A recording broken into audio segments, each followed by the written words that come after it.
действительно, каждый раз Ночь кино — это большой праздник, и вообще Коми Кино большие молодцы, что организовывают такие мероприятия и фестивали, и всячески стараются разнообразить нашу культурную жизнь.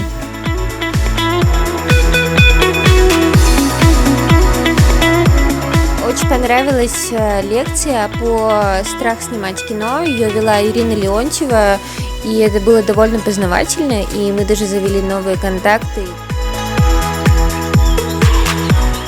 Спасибо, Коми Кино!